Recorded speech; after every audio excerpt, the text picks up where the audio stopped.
Hello friends, अक्सर जिनको cholesterol का प्रॉब्लम होता है या जिनको ब्लॉकेजेस का प्रॉब्लम होता है, डायबिटीज़ का प्रॉब्लम होता है, किडनी का प्रॉब्लम होता है, उनको हम बोलते हैं कि ऐसे खाद्य पदार्थों को ज़्यादा खाना चाहिए जिसमें कोलेस्ट्रॉल की मात्रा कम है।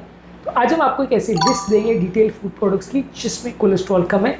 ये फूड प्रोडक्ट्स को यदि आपको कोलेस्ट्रॉल की बीमारी है, डिस्लिपिडीमिया का प्रॉब्लम है, तो आप बेहिचक होकर सिलेक्ट कर सकते हैं क्योंकि ये खाद्य पदार्थ कंपेरेटिवली इसमें कोलेस्ट्रॉल कम होता है। हालांकि ये समझना ज़रूरी है कि बॉडी में जो एक्स्ट्रा मात्रा में शुगर भी बढ़ जाता है तो भी वो बॉडी में फैट्स बना सकता है और इनडायरेक्टली वो कोलेस्ट्रॉल को बढ़ा सकता है, क्योंकि बॉडी में बनने वाला 70 to 80% कोलेस्ट्रॉल बॉडी के अंदर ही बनता है। तो ऐसा नहीं है कि ये खाद्य पदार्थों को 100% आप सिलेक्ट करेंगे तो कोलेस्ट्रॉल जीरो हो जाएगा, ऐसा नहीं है।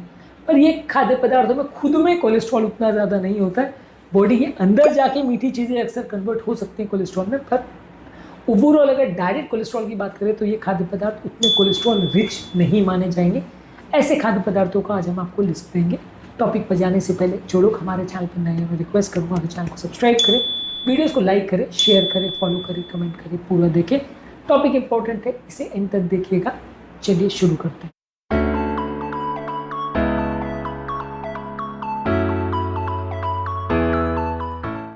सबसे पहले फ्रूट्स और वेजिटेबल्स में एप्पल्स अच्छे हैं, यानी सेब अच्छा है, ऑरेंजेस यानी संतरा, बेरीज में स्ट्रॉबेरी, ब्लूबेरी, रास्पबेरी अच्छा है, केला अच्छा प्रोडक्ट है, इसमें फाइबर अच्छा है, लेकिन बहुत ज़्यादा मात्रा में खाने से ये आपका वजन बढ़ा सकता है, इसमें कैलोरी भी काफ़ी होती है।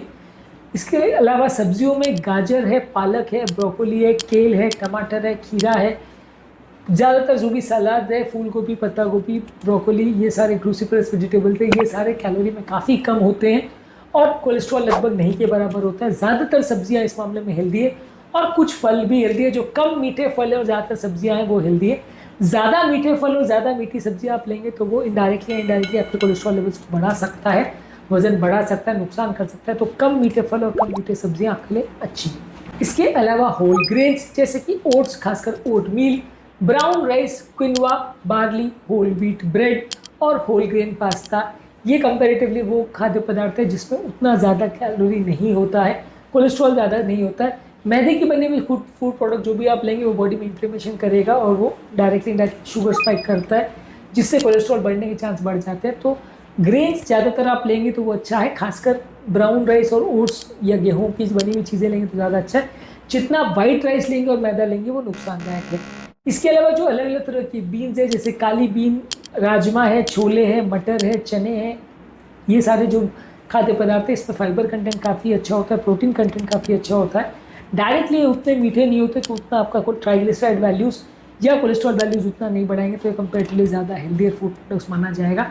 इनको आप रेगुलर बेस पे लेंगे तो कंपेरेटिवली आपका वजन भी नहीं बढ़ेगा, प्रोटीन भी अच्छा मिलेगा और कोलेस्ट्रॉल वैल्यूज़ को डायरेक्टली एटलीस्ट नहीं बढ़ाएंगे। इसके अलावा नट्स और सीड्स जैसे बादाम, अखरोट, chia seed, flax seed, sunflower seed, pumpkin seeds, ये सारे कंपेरेटिवली काफ़ी हेल्दी है और इसको आप रेगुलर बेस पे ले सकते हो। डायरेक्टली बहुत ज़्यादा कोलेस्ट्रॉल नहीं देंगे, तो ये सीड्स में और नट्स में सबसे बेस्ट माने जाते हैं। बाकी जैसे किशमिश है, अंजीर है, काजू है, ये कंपेरेटिवली उतने हेल्दी नहीं माने जाते हैं, तो इनको आप ले सकते हो कंपेरेटिवली, बादाम, अखरोट को और सीड्स को ले सकते हो। लेकिन ये कंपेरेटिवली फिर भी काफ़ी कैलोरी देते हैं, तो बहुत ज़्यादा मात्रा में यदि आप लोगे तो फ़ायदे के बदले नुकसान करेगा। सीमित मात्रा में इनको लेंगे तो फ़ायदा करता है।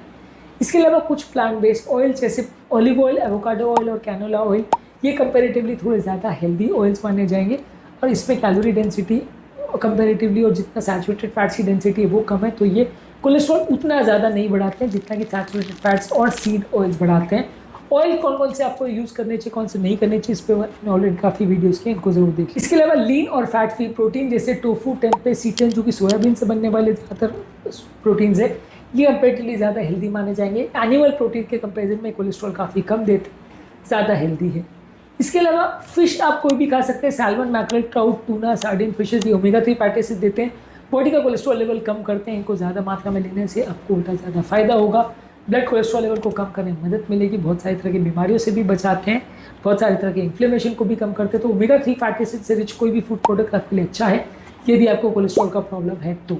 इसके अलावा लो फैट डेयरी प्रोडक्ट्स जैसे स्किम मिल्क ले सकते हैं, लो फैट दही या चीज़ ले सकते हैं, ये कंपेरेटिवली अच्छा है। इसके अलावा बादाम का मिल्क या सोयाबीन का मिल्क ले सकते हैं, ये भी कंपेरेटिवली अच्छा है, कैलोरी काफ़ी कम देता है, उतना ज़्यादा आपका कोलेस्ट्रॉल वैल्यूज़ नहीं बढ़ाता है, प्रोटीन्स भी ठीक ठाक मिल जाते हैं, तो ये अच्छा प्रोडक्ट माना जाएगा यदि आपको कोलेस्ट्रॉल का प्रॉब्लम है। इसके अलावा अलग अलग तरह की हर्ब्स और स्पाइसेस जैसे पार्सली, सिलेंट्रो, तुलसी, ओरिगेनो, हल्दी, दालचीनी, लहसुन, अदरक, ये सारे जो स्पाइसेस हैं ये ज़्यादा मात्रा में लेने से ओवरऑल आपकी बॉडी के मेटाबॉलिज्म को भी इम्प्रूव करते हैं, कोलेस्ट्रॉल को कम करने में, इन्फ्लेमेशन को कम करने में मदद करता है।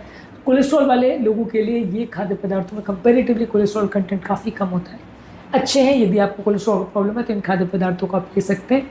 इसके अलावा स्वीट पोटैटो, स्क्वाश और एवोकाडो, ये कंपैरेटिवली इसमें अनसैचुरेटेड फैट्स काफ़ी होते हैं, ओवरऑल ब्लड कोलेस्ट्रॉल लेवल को कम करते हैं, लेकिन बहुत ज़्यादा मात्रा में इनको लोगे तो ये आपका शुगर वैल्यूज़ बढ़ा सकते हैं और इसमें भी फैट्स होते हैं। ज़्यादा मात्रा में लेंगे तो फिर ये नुकसान भी कर सकता है, पर ये कंपैरेटिवली वो खाद्य पदार्थ है जिसमें खुद से बहुत ज़्यादा सैचुरेटेड फैट्स नहीं होते, लेकिन हाँ बहुत ज़्यादा मात्रा में खाने से थोड़े से नुकसानदायक हो सकते हैं। आज के टॉपिक में हमने आपको वो फूड प्रोडक्ट्स की लिस्ट दी जो खुद से कोलेस्ट्रॉल में ज़्यादा रिच नहीं है, वो खाद्य पदार्थ को आप सिलेक्ट कर सकते हो यदि आपको कम कोलेस्ट्रॉल वाले खाद्य पदार्थ लेने हैं। लेकिन ये मान के रखिए कि बॉडी में 70-80% कोलेस्ट्रॉल खुद से ही बनता है, तो यदि आप ऐसा कोई भी खाद्य पदार्थ खा रहे हो जो कि मीठा है या जो बॉडी में कैलोरी बहुत ज़्यादा दे रहा है, तो वो इनडायरेक्टली डायरेक्टली कोलेस्ट्रॉल में कन्वर्ट हो सकता है। तो इसलिए कोलेस्ट्रॉल की प्रॉब्लम से पीड़ित पेशेंट्स के लिए कोशिश यही करनी चाहिए कि आप इन खाद्य पदार्थों को ज़्यादा लीजिए, लेकिन असीमित मात्रा में कोई भी खाद्य पदार्थ को नहीं लीजिए, कभी कभार वो फायदे के बदले नुकसान भी कर सकता है। आज के टॉपिक में हमने बात करी कौन कौन से खाद्य पदार्थ कम कोलेस्ट्रॉल देते हैं या लो कोलेस्ट्रॉल वाले खाद्य पदार्थ कौन से होते हैं। इसके अलावा हाई कोलेस्ट्रॉल वाले खाद्य पदार्थ कौन से हैं, प्लांट स्टेरॉल्स कौन से खाद्य पदार्थ में होते हैं, प्लांट स्टेरॉल से फ़ायदा नुकसान क्या होता है, इसको भी हमने अलग वीडियोज़ में डिस्कस किया, उनको भी ज़रूर देख लीजिएगा। टॉपिक एंड करने से पहले जो लोग हमारे चैनल पर नए हैं उन्हें रिक्वेस्ट करूँगा कि चैनल को सब्सक्राइब करें, ताकि चैनल को आगे कंटिन्यू करने के लिए हमें मोटिवेशन, इंस्पिरेशन मिलते रहे और चैनल की रीच बढ़े, ज़्यादा से ज़्यादा लोगों तक ये हेल्दी मैसेज पहुँच सके।